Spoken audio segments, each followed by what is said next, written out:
Bing. Hello. It feels good to be back. Feels good to hear this song, this little tune too. We've been focusing a lot of Sunset Venom just because we've most recently updated that one. But it's nice to listen to this one again. So, a bit of a mistake, little oversight on my part. I forgot that today, well, not today, Monday is Labor Day in the US, but today is when the place around my apartment celebrates it with fireworks that they set off right next to my apartment. My walls were shaking, my floors were vibrating, and we are a pet-friendly place, so the dogs and the little kids were barking and screaming, and I did some test recordings, and you could most definitely hear them over my microphone. So I had to wait until they died down a bit, until I can focus and actually hear my own thoughts. That lasted a while. I would have started sooner, but they really like their fireworks. I got to see a couple. My window faces the wrong direction, so I was able to see the last little bit in the reflection of the window of the apartment across from me. That was the extent of my fireworks enjoyment tonight. I think, yep, they've been over. Related or unrelated, a couple police sirens started sounding right after they were finished. So I don't know if they were a little too rowdy or not, but again, loud and annoying. So hence the slightly delayed start.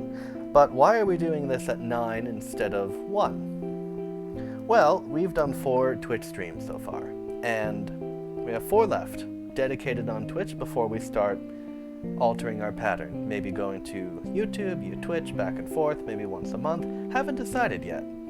I still like, I probably can't say that on Twitch, so I'll reserve my judgment for later.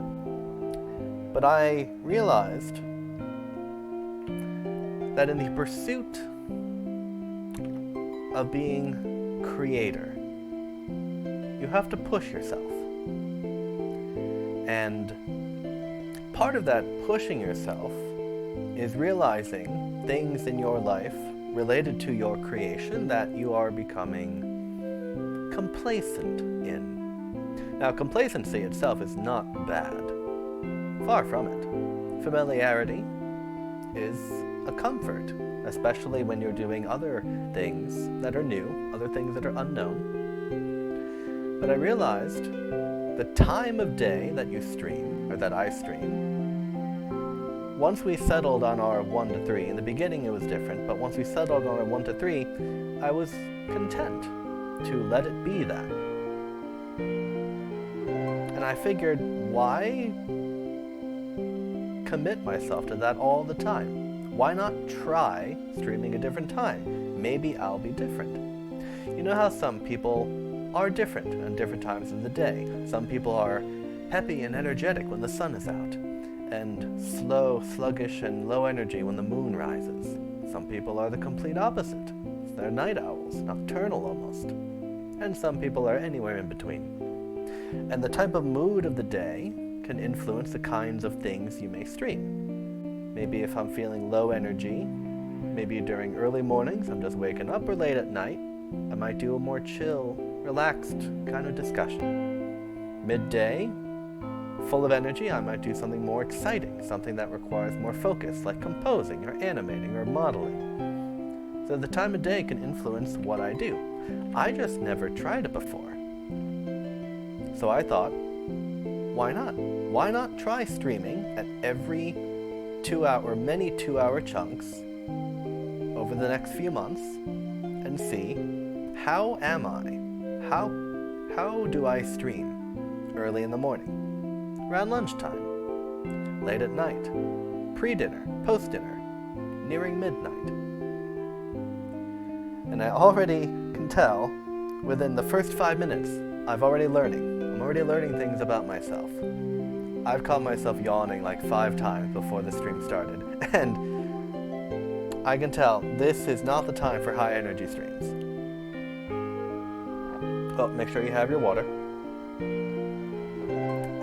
The water does help. Water does help keep me awake and focused, but I think more energetic streams are definitely preserved for more of the daytime.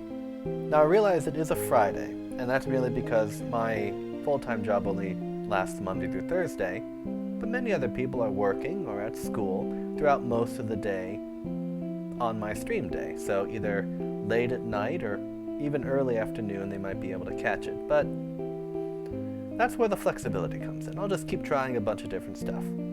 Keep pushing.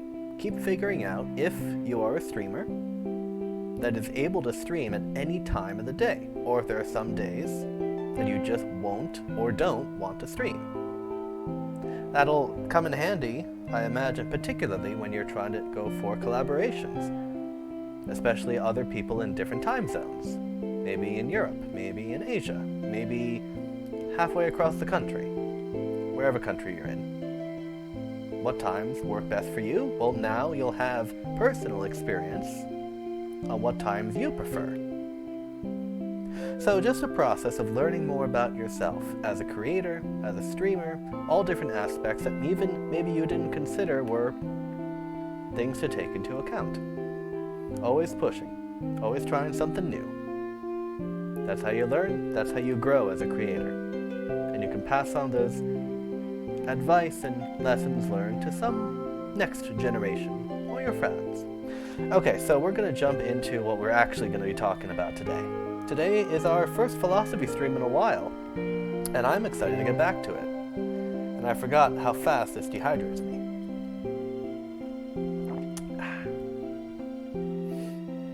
So, today we're talking about a very philosophical idea rooted in the teachings of philosophy. One of the oldest ideas, the oldest dilemmas, we'll say, problems, you may even call it, that the merits of what they actually reveal about a person have been disputed. Some people say it shows who you really are. Other people say it shows absolutely nothing, is a waste of time, and it's meaningless. And people say everything in between. Today, we are talking about the trolley problem. One of my personal favorites. Now, if you're not familiar with the trolley problem, let me describe it for you.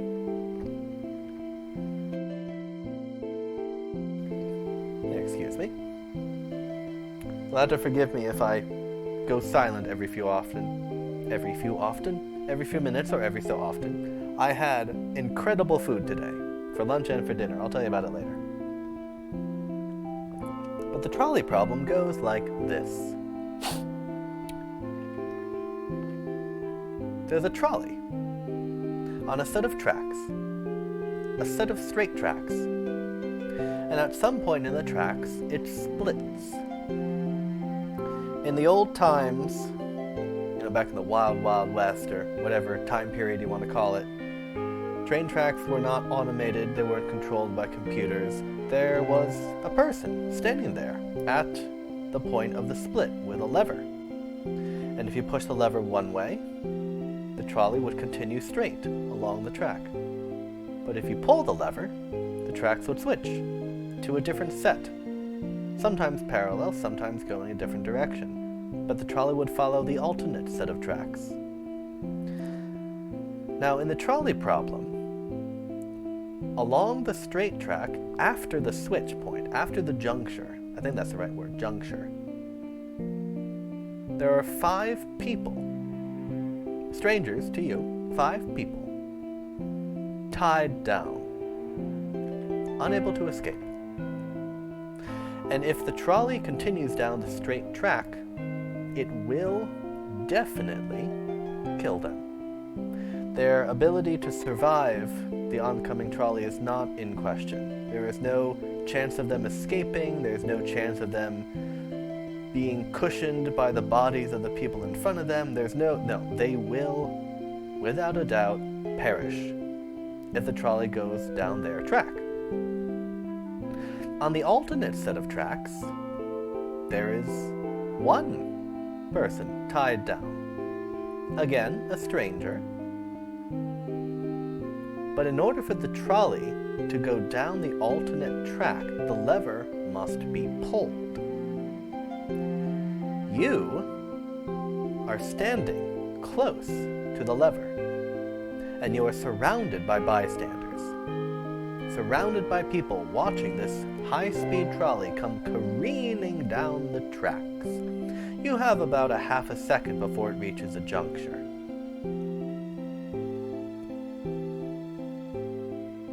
You have a choice. What do you do? And that is the trolley problem. But don't just try to imagine what I'm saying. Part of the thing that I said it was held up on is preparation. So I have actually modeled a little trolley problem for you. So I'm actually going to move, actually I'm fine here. So take a good look, because I'm going to move me, come on, move me, right around there. Me bigger. Make you fill the whole screen, or close to it.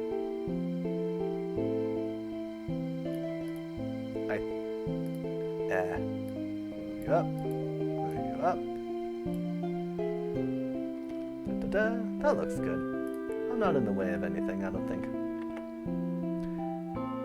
And yep, I'm recording sound. Perfect. Okay, so trolley problem. Here's the trolley in blue. Here's the track, one set. Here's the other set. Here are the 5 people that will die on the first, or might die on the first track. Here's the one on the second. Here's the lever. Here is you. You're kind of big. You're strong. You can move the lever. And all these guys are the bystanders. Now the trolley can move and run over these guys. Or, if you pull the lever, and the trolley will move, down the other track. And I can probably show you. I put this thing in Blender real quick. It was a couple more advanced things that I haven't shown in any of the Blender tutorials I've done, but I can show you real quick what I've done here. At a different stream, maybe. So the question is, you are here. You're the only one who can reach the lever and pull it in the half a second before the trolley reaches this juncture. The question is, do you? Well, I'm going to ask this question of myself. What are the things I would have to consider in whether I pull the lever or not? Well, there's something to be said about all these people that are watching this scenario. If you do nothing,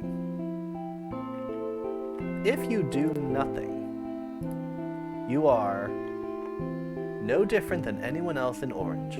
You are no different than a bystander. You are not a part of this situation. Now, this situation is pretty clear to everyone that it is going to end in death of some form, of some number of people. We don't know how many. But there is an inherent desire, subconscious possibly, to avoid conflict, or rather to avoid themselves in conflict.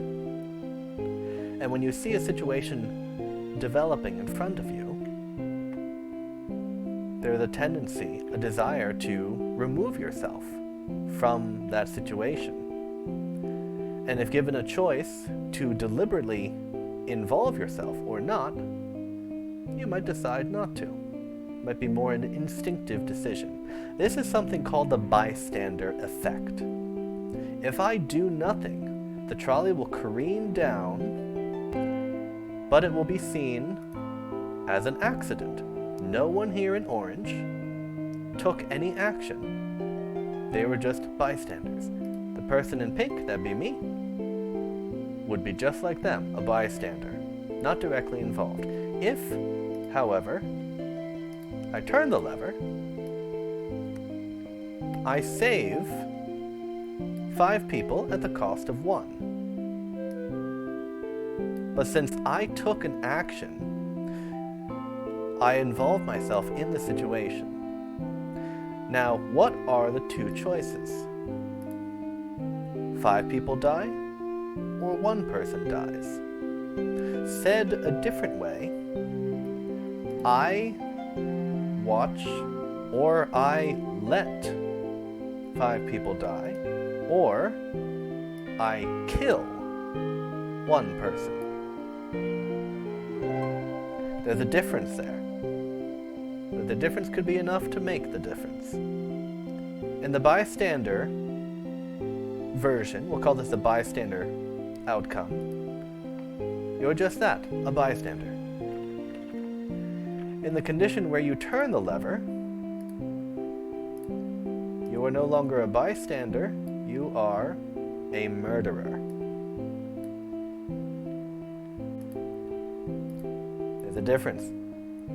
Now, another way to see this is people will die no matter what. It could be simply a numbers game. 5 is more than 1, so it could be seen as an altruistic or a deed that is good, right, and just to save people if you have the opportunity. You are saving 5 at the cost of 1, rather than letting 5 die and only 1 be saved. There's another version of this where it's a trolley going down and killing 5 people, but instead of a track and a lever, there's a bridge. And you're standing on top of the bridge, and there's... what's a non-offensive way to say this? There is a really, really big person standing kind of by the edge of the bridge. And you have the opportunity to push this person off the bridge onto the track in front of these 5 people. And if the trolley hits this person, it will stop, saving the 5. But that 1 person will die. That's a more grounded, down-to-earth representation of pulling the lever and watching someone die. You may still feel like a bystander, but pushing someone to their death just to save 5, even if they didn't want to, or even if they did want to, you took the decision away from them. You said they will die, they will end, to let 5 others continue. It's a tricky situation, and there is debate on whether this reveals anything worthwhile about a person's psyche or subconscious or internal thought process, or if it's just a bunch of hot air. But I think it's an interesting problem to think about, especially once you start making changes to the situation. But I never answered what I would do. What would I do? Now, everyone on the track is a stranger. I don't know any of them. I have no personal invested stake in saving or letting be killed any of these 6 people. I would say, trying to be introspective about this, I could tell that in that situation I would definitely feel the allure of the bystander effect. I think it's instinctive. Everyone feels it to some degree. But I would definitely feel the temptation of, don't get involved. You cannot be blamed for what happened as long as you're not involved. But I could save 5 people. Now here's where the morality of this problem comes into conflict with my personal morality. And one of my personal moralities is never kill. obviously, well, maybe not obviously, but rest assured, this value never comes into practice or question during my daily life, but I think it's a value along with my others. You know, never do anything illegal, immoral, unethical, never kill. And if I pulled this lever, that would be, in some sense, considered a murder, and I would kill. So pulling the lever in that sense violates my personal morality. Now, is preserving my personal morality worth the lives of 5 people that I don't know, that I just happen to not know? Well, then it gets pretty tricky. And I'm not sure I have an answer for that, because I can see myself going in logical circles, going back about morality of numbers, life or death, versus your own personal morality, and whether there are any situations where you should sacrifice your own morals for the sake of others. And what that does to you as a person, how you see yourself in the mirror, what you think of yourself. Can you live with yourself? Can you go to sleep at night knowing that you violated something, even though the outcome was more beneficial than had you not? Those are questions that I think are worth exploring on your own, but I think are very personal, and the answers, I would imagine, would be very private. And so I would not say them here in public. I'm not even sure I know what the answers would be. But even if I did, or once I do figure them out, I would keep it in the back of your mind. It may not be a life-changing revelation, but it may come in handy, may help you see life a bit differently, considering situations that hopefully none of you will ever find yourself in.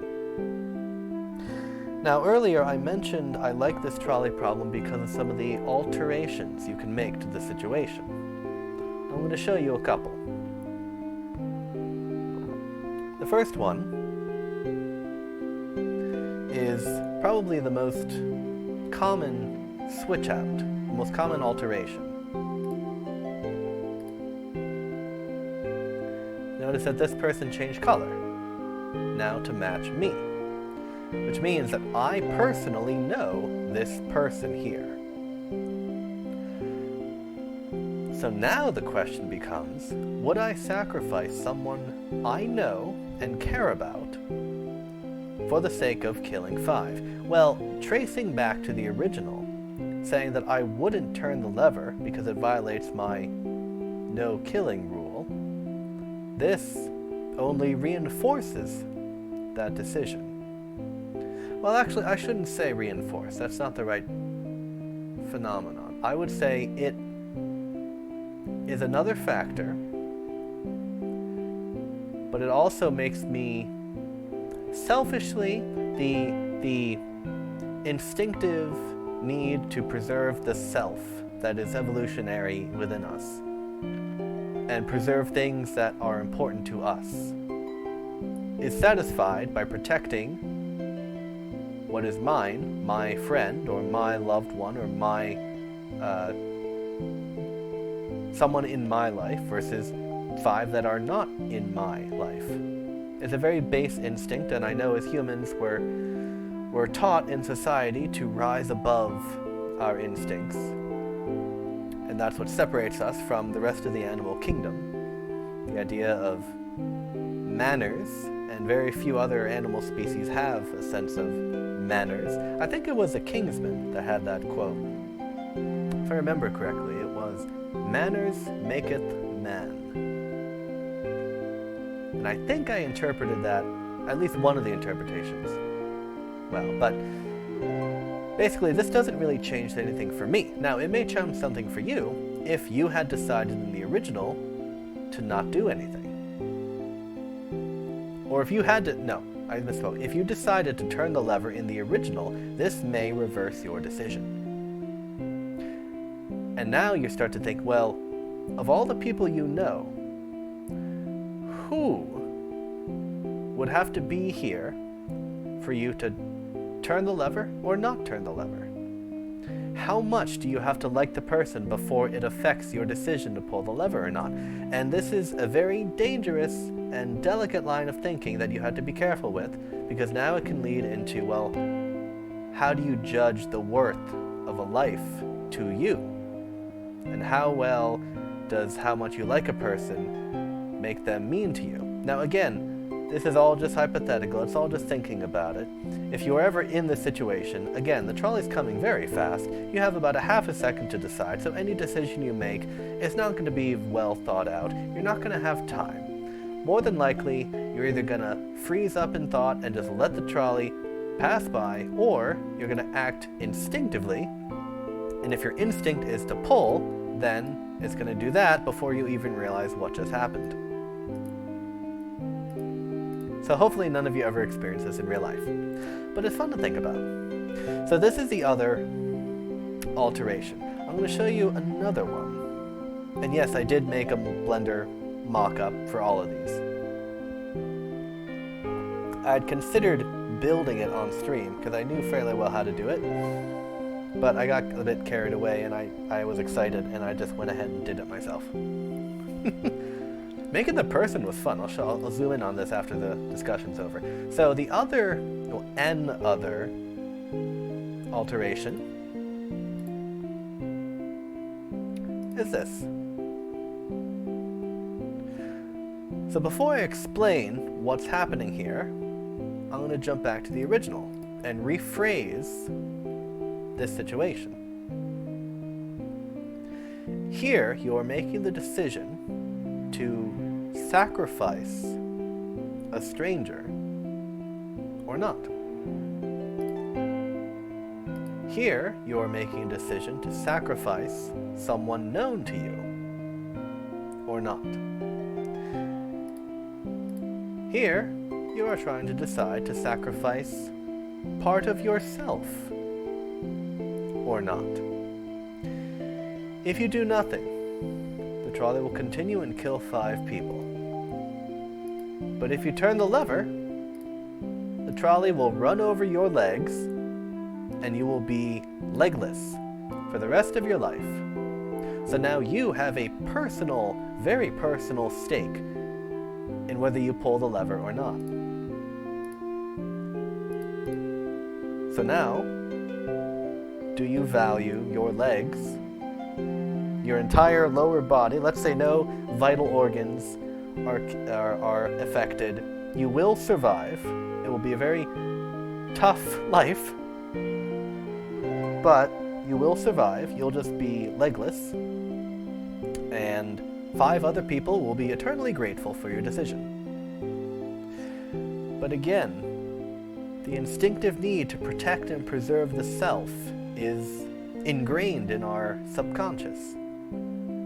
Unless you're, I don't know, Captain America, or someone as altruistic as he is, who probably wouldn't think twice about pulling the lever if it meant saving 5, there's always going to be a little bit of selfishness, just sprinkled in the back of your mind.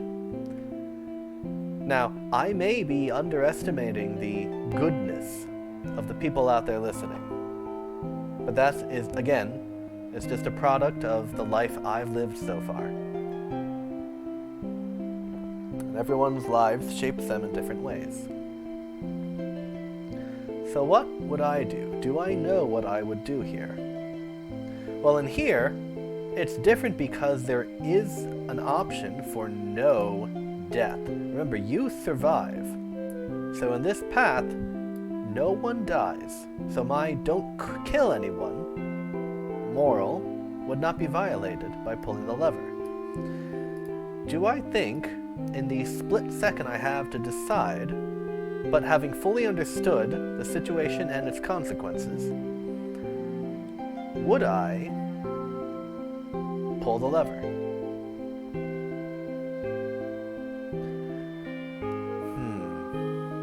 That's a tough question.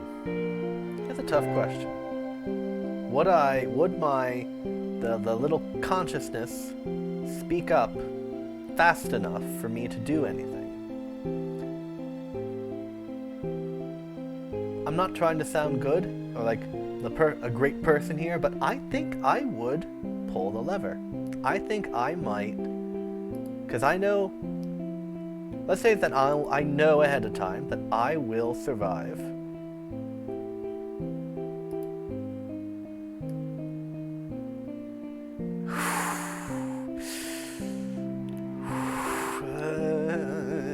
Oh, and ignore the fact that this guy's getting run over. Just, it's illustrating purposes only, but getting run over on the legs. I mean, you see it in TV and cartoons all the time. It's painful while it lasts. It's painful for like a good, but it's just pain. And pain, well, I shouldn't say that pain doesn't last, because there are some cases where it does, and I know some people that were in pain for years and it never went away. But let's just say that the pain, I don't know if the pain will ever go away. I don't know if I'll just assume that I will be legless for the rest of my life. But I think the sight of the 5 people here, now I'm getting really like vividly in the situation, but if I were here laying down, like, and I look back, I think if I looked these people in the eyes, I don't think I would hesitate. I might hesitate a little bit, but I don't think I would really hesitate to pull the lever to save these. The case is different in here if I looked this person in the eyes as I was considering pulling the lever. I don't think I could do it. I don't think I could look into the eyes of someone that I'm about to kill. I don't think I could do that. But if I looked into the eyes of people that that I had the option to save, I think that would be a push, maybe the final push, to just yank the lever, save them, I survive, and my disability, I know I forget, it was on the Ellen show a couple years ago, but there was this this high school wrestler who was born without a lower body, and he was one of the best wrestlers out there. He was walking around on his hands, and he was making championships and everything. The interview on the Ellen show with him, pretty interesting, but yeah, so he had a pretty cool life. You have plenty of Olympians who are born without limbs and yet become gold medalists. So losing your 2 legs, it's not the end of the world. So I would probably pull the lever. This one I'm a lot more comfortable answering because it's a little more clear cut to me. Okay, now the final alteration, which I've only seen one time, but I think is one of the most interesting in terms of how you view yourself, but also how you view other people, is, ready for this? Boom. Look at this. So, actually,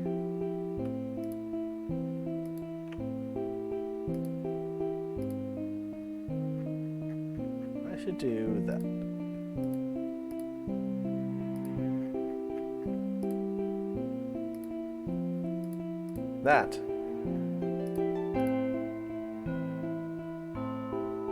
This is you, down there.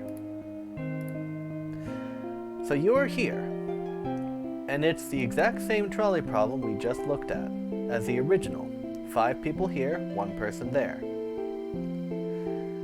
The idea here is that you decide whether to kill 5 or 1. If you pull the lever, you kill 1, and that trolley continues down the track towards someone else faced with a trolley problem.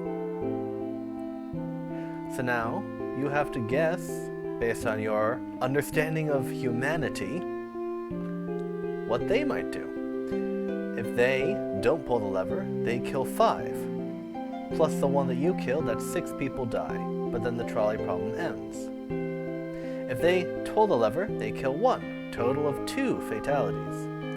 Again, goes to a third person. They kill 5, plus 2 is 7 people die total. Or they pull the lever. 1 person, total of 3. And then the final 5, that's a total of 8, or pull the lever, 4. Or you could do nothing and you kill 5. So the least amount of people that could die from this situation is 4. But that's only going to happen if all 4 of you pull the lever. If any one of you doesn't pull the lever, you'll kill at least 5 people. So if you here trust that the next 3 people will pull the lever, you can pull the lever knowing that you're saving the most amount of people. But let's say you pull the lever, so then they pull the lever, they do not. So instead of trying to save people, you killed 5, 6, 7. While trying to save 4, you kill only 4, you kill 7. So it depends on how you see the likelihood of people that aren't you, complete strangers. What is the tendency? And there's not much introspection that you can get from this one, other than guessing how you view what do you think other people might do when put in this situation. Now, here's the catch. You could just say, oh, well, they all see each other. They can all just coordinate and plan.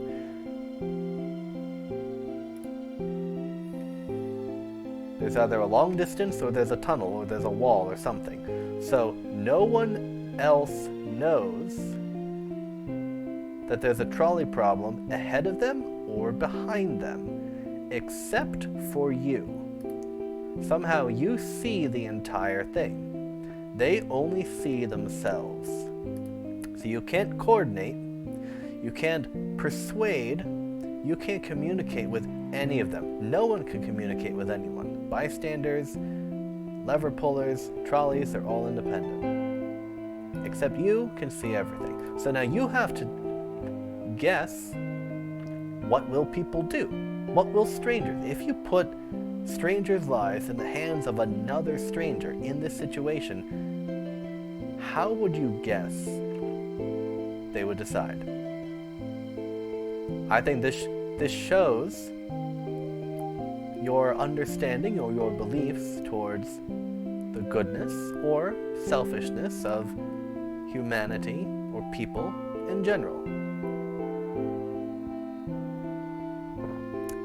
And if you wanted to, you can pose this question to other people and then have it be specific to an age group. Only people 65 and older are at the levers, or certain ethnicities or countries or cultures or demographics or occupations. You can cater this situation to any subset you want to, I don't know, talk about, discover more about each other, maybe discover things about each other you didn't really want to know. But yeah, I think this is a fascinating problem because you can change it in so many different iterations. Now, what would I do if they were complete strangers? They weren't biased by any culture, any age group, any life experiences, anything. It was just randomly plucked from anywhere, anyone on the planet, just placed at these levers, but they understand that they're in their own trolley problem. I'm the only one who knows that there's 4 of them in a row. Would I trust that the other 3 will pull the lever?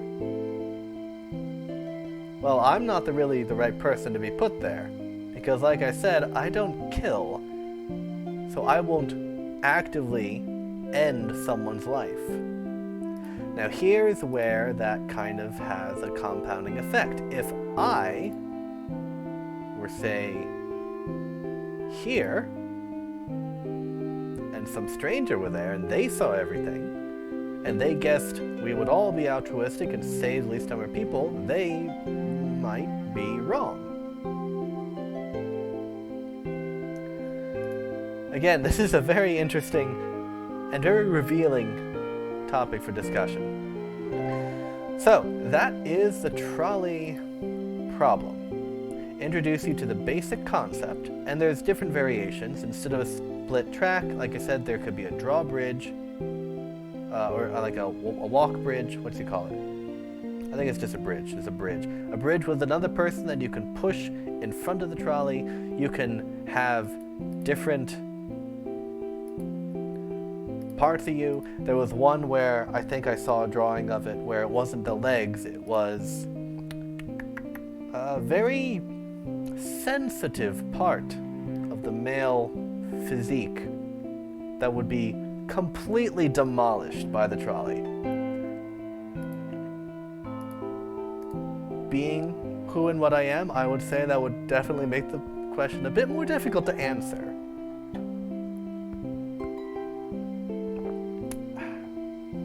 But you can do any alterations. You can do an arm. You can do a person that stole your lunch money in elementary school. You can do, I don't know, one of these people is purple. So now you have someone that you know on both tracks. Is this person you know, plus the lives of 4 other strangers, worth more or less than the life of this person? Well, now you're getting into even more dangerous territory. Questions that sometimes may not need to be ever answered.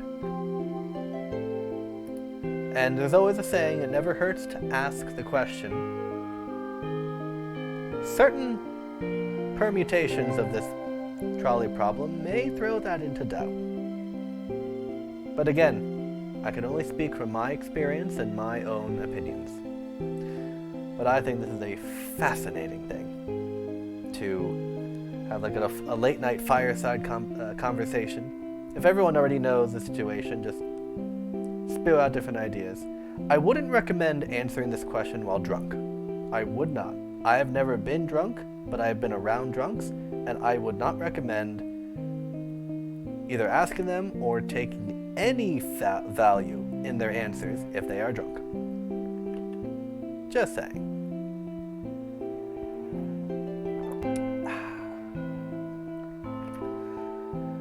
Well, that went a lot shorter than I expected, but I meant for this to be a rather shorter stream anyway because I was trying something new, trying out the later time.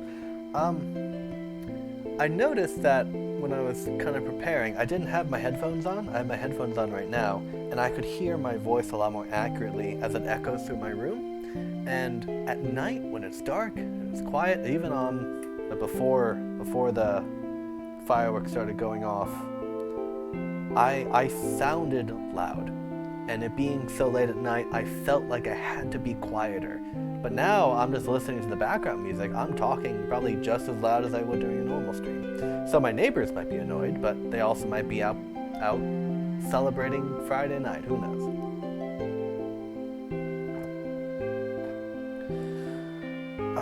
Let's see, it's almost 11 o'clock, which is the original ending time when we started at 9, go to 11. So we're doing pretty well. I got 7 minutes left. So I'm going to call this short. I'm going to go into a little showing of just how I made the scene, just for kicks, and some of the more advanced techniques that I did. So you notice that I just moved it across the track, and I did this weird thing. So let me show you real quick. First I'm going to zoom in my person. So I started, well actually I'll just make it from scratch. Oops. I'll make it from scratch and I'll show you how I did it. So, got a cylinder. Let's move you up and out of the way. I'll zoom in on you, make you see-through, and I'll add Modifier. One of my favorite modifiers, Subsurface Subsurf. So now I just have to, now I started with this as the head, so I just took the top, inset with an I, took the bottom, inset, that's the neck, and there's your watermelon head. And then I just took this center, whoops, just the center, just the center, there we go. And I just extruded it down, extruded it again and widened it out for the shoulders, extruded it again for the torso, shrunk it a little bit, inset one more time. Now, added a little line here. Now I turn everything into faces, and I select right here. Now I extrude out this way. And I add another line here, bring you up here. Boom, there's an arm. Now I do the same thing here. That, extrude out. And then limit it right there. Boom, there's another arm. And then I just did the same thing right here. Just got a couple. This one was tricky because it's very see-through, but like that. And then like that. And then you just extrude those down. And you have people. And then you can just move you out. Move you out. You have a person. Very thick arms. Very. And lopsided arms.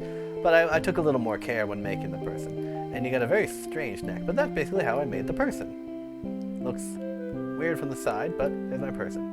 Go away. Trolley is just a block with some cylinders on the side. Here, the track. This was interesting. Let's see. I'm doing a little time. So I made a cube. Put the cube over here. Let's look at that. Now, I added two modifiers. I added an array modifier. And now I have a whole bunch of options. Count, how many? Well, first offset. How far away are the different members of the array? Let's say they're a little long apart. You see what this number does? It shows how far away a step is. It's like making a dotted line. How much space between the dashes or the dots of the line are there? And now here, the count, how many dots total. And so I just made this. And now when you select it, it's just this one, because everything else is a result of the modifier. And then you can just shrink it like this and do that. And that's basically how I made the track. The other one is, how did I make it curve, and how did I make this follow the curve? That's a bit more advanced. Let me show you how it's done, real quick. I added what's called a curve, a path actually. You walk down a path, you make a trolley follow a path, let's add a path. So there's our path, kind of out of the way, and bring you here. Now if you look at it closely, you can see there's dashes. It's like an arrow, so it's pointing from left to right. So that's the direction that the path goes. So I just put this point, I'll do it here, put this point here, and there's 5 points there. So I'd have another point, say like right there, and I had this point, say, right here, and you see the path is following the general average of all 5 points. And I have this one, say right there, and this one like that. Unless I want to do like, something like that. And you're over there. So there's my path. The points are all over the place, but the path is nice and smooth. So we'll call that, it's called NURBS path. Sure. This is called cube. Sure. So I'm going to add a modifier. We already have the modifier. There's also a curve modifier. Look at that. We added a curve, now we're going to add a curve to the cube. down here. Now what's the object? NURBS path. Here's our NURBS path. You see the name right up here? This is NURBS path on the cube. So now, if you move this, it follows the path. It's pretty cool. Even if you do it up here, it goes all over the place. Because you're not next to the path, it's still trying to follow the path anyway. This is like some fancy schmancy animation stuff. So, they're different. So here's a little dot, that's your origin. Here's a little dot, that's the origin.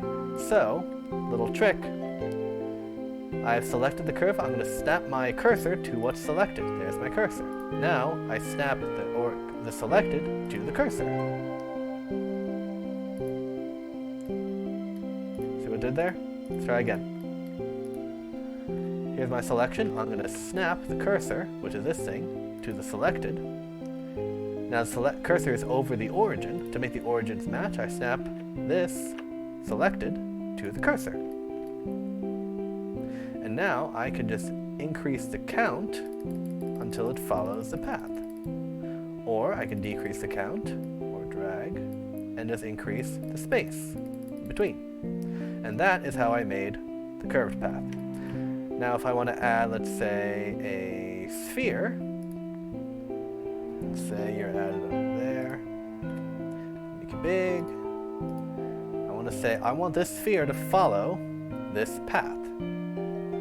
Well, we're not going to add a modifier, we're going to add a constraint. We're going to constrain this sphere to following the path. So constrain, follow path. I love how intuitive Blender can be sometimes. We want this sphere to follow a path, we will follow the path. So what path do we want? We want the NURBS path. Now, why did it just jump? Here's the interesting thing. When you constrain an object to following a path, it assumes the first point of that path is point 0. So it wants your object to be set at point 0. What that does is, before we constrained it,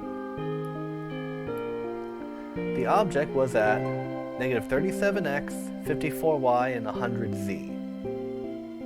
That's not 0, 0, 0. So we are that distance away from the origin. Setting this to follow the path simply takes the point of this curve and makes it your new origin. So it is this much away from this point now. Instead of this much away from that point, it is this much away from this point. So what you have to do is turn these back into zeros. Even though you're not at global 0, 0, relative to the path you are at 0, 0. Now you just fix the position, and let's edit you to make you an oval. And here's your offset. It goes from 0 to 1. You just drag. But wait a minute, it's not turning with it. Follow the curve. Now it's turning with it, but it's turning the wrong way. Which direction is forward? X is forward. Now it's turning the right way. And that's how I operated the trolley. If I did negative X, it doesn't matter because it's symmetrical. But if I say wanted to do this, like that, then I did X, now it's moving. Or I did negative X, now it's moving. So that's how I made the curved path, and I made the... Oh, you're still way too high. I'll move you down there. And Z doesn't matter because you're just looking at it from above. So that's how I made the trolley. And that's all the complicated stuff. Everything else is just a person. Again, I did an array. Just like we did with the track, an array to make many along the line. I just made one green person and did an array to make 5 more, or 4 more. And then I just duplicated the orange people just scattered around. That's the original, that's the personal. Self, I just turned you around, and squad, I literally just copy-pasted 3 more times. So that's how I made, oh, we were in personal. There you are. So that's how I made it. So a little more advanced Blender stuff, but stuff that we probably won't get to when we're designing our background, because nothing's going to be following any fancy paths or anything like that. We could throw a bunch of that stuff in there. We could have arrays for objects flying around. We could have paths going in a spiral if we wanted to. The best thing about this is that you can still edit your path and it will follow for you. So I could make this into a spiral if I wanted to. So I do here, do like that, do that, and do that. Or just take the whole thing, right click. You want more points? You want to subdivide this line into more points? Right click and subdivide. Now you have more points. There's one. There's a new one. There's a new one. There's a new one. Now you can make an even tighter spiral.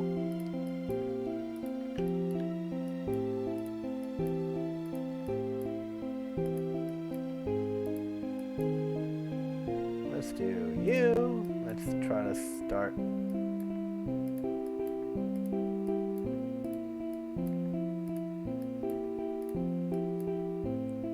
don't know what I'm doing here. Where is that? Okay, so we want this less in. And again, it's just figuring out what works, what doesn't work. That's a bit more of a spiral. Let's move. Oh.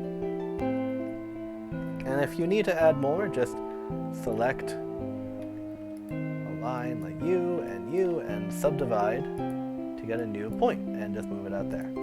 So now, there's my new curve. I can take this, I can add more space, and then add more U, like that, and then take U, back to constraint, and just whee. And the best part is that you can animate this. Like I was saying, you can animate, you can keyframe almost anything, including this offset. So let's do that. Let's go to frame 0, or frame 1. Let's keyframe that. Let's say around here, we'll keyframe maximum. So now if we go, and then here, let's say we go back to 1, and that's frame 99, so let's only go up to 99. And when the animation hits this last frame, it resets back to 1. So let's go back to 1, and we'll play our animation.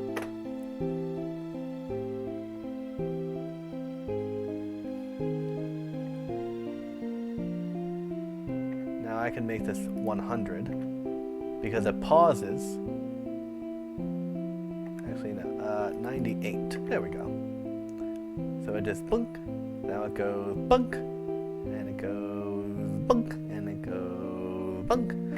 So if you wanted to, I'm getting really carried away with this, but let's go up here, and we can do you, and we're doing, what is this? I want graph editor. Graph editor, there you are.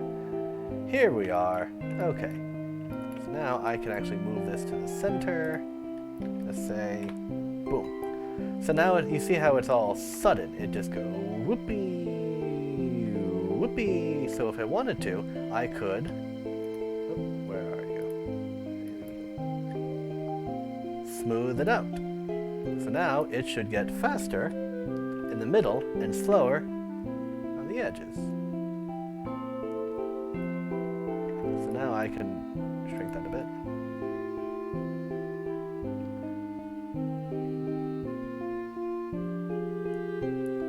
So why doesn't it? Okay.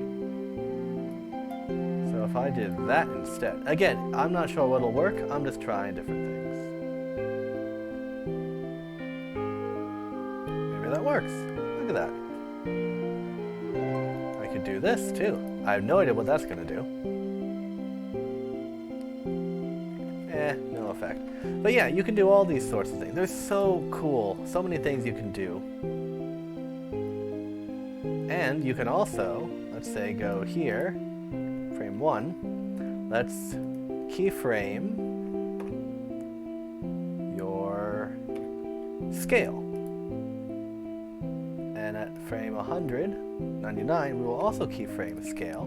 But at keyframe, where are we, 53? Let's shrink you down like that. And we'll keyframe that scale. And we'll make that X, Y, and Z scale. So let's get rid of the offset. Let's just see there. And let's smooth you out. Look at it. Come on, there we go. Look at everything again. What does that look like? And it gets smaller, and it gets bigger. And it gets smaller, and it gets bigger. Now, actually, one thing I don't know if we could keyframe. We can. Look at that. Okay, so we're going to keyframe this. And then we're going to go to there, 53. I could tell we're on the keyframe because this turns yellow. Boom. Right there. So now we're going to do this. And we're going to keyframe you. So now we're reversing direction and getting smaller and going bigger. So there's so many things you can keyframe, so many settings you can have dependent on time. So many things you can control. Blender has so much control over what you can do. Normally we're 10 minutes past our water break. But that's pretty much all that I have for today. So, let's go back to you. Ta-da! So that was the trolley problem, followed by an impromptu little advanced Blender session. Next week, I'm going to try to make it 9 o'clock again. We won't have fireworks to deal with. And next week is going to be another little philosophy. Might take a bit longer, might also be a bit short. There's 2 we're covering next time. And then after that, we are finally going to start composing the music for our waiting screen. So I won't have to complain about sitting in silence anymore. So we're going to be composing that live. It's going to be very short. It's going to be kind of ghostly, ethereal, as much as I can make it. And that's going to be fun. We're going to be bringing out Finale again. And then that may take 1 stream, may take 2. And when that's done, we're going to probably play in 1 more stream of just fiddling around on the piano, because I miss doing that. And then we're going to jump into our new background. Now, I think we finished building it. The next few streams, the next step is to animate it. And that's going to be rather simple. But then that will be our new background. But I won't be showing it live until we have the music that goes with it. So after we animate that, we're going to start writing the music. It's going to be a lot of music writing session, and you get to see what it looks like when I write music, not edited or pre-made one, but when I start from scratch. And I'm excited to show you guys because I think I'm very good at writing starts of songs. I've written plenty of songs before. I love the beginnings that I've made. Halfway through, not too bad. The endings I usually have trouble with, but the beginnings, I make incredible beginnings of songs. So it's going to start exciting and then maybe get down. But hopefully by then, you guys will be giving me some ideas of my own of things to do. Because I kind of want this to be, you know, a group, well maybe not a group effort, but I do want some sort of reflection of what happens here. Because it's going to be the song that indicates what we're doing. We have a song like this for slightly animated, but still just talking. And we have our song here for more chill, relaxed, end of the day. I would have gone with this one, but this is Sunset Venom. There's no sunset anymore. There was moonlight. So toxic moonlight. And then the others would be more appropriate for different things that we haven't gotten to yet because they require, well, not require, but they would definitely be helped by collaborating with other people, which I do want to head towards eventually. The original plan was to get a good number of streams on my own so I know what I'm doing and then start reaching out. So eventually we'll get there. So I've rambled on enough. And with that, I am also out of water.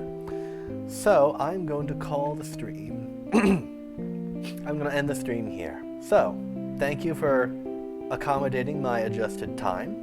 I'm happy to see that there are more than 0 people here. And next week, I'm probably going to stick with the 9 p.m. at least for one more stream. Maybe I might do it until the end of the Twitch period, which is 4 more streams, and then jump back to YouTube at first, because that still feels more comfortable, and then maybe go for a morning stream. Who knows? But next week, Friday, 9 p.m., my time, Eastern Daylight, not Eastern Standard, which I think are different, depending on daylight savings. But yeah, that'll be our 14th stream. 14 streams with a whole month in between of a break. And my other projects are well in the works, and I'm excited to show those off as well. They're nearing completion, and they will be posted up or posted about on my YouTube channel, because that's the only place that allows me to post. Thank you, Twitch. So, that's it for me, guys. This has been the Commanding Philosopher, Poison Tongue, signing off, and remember, keep on making.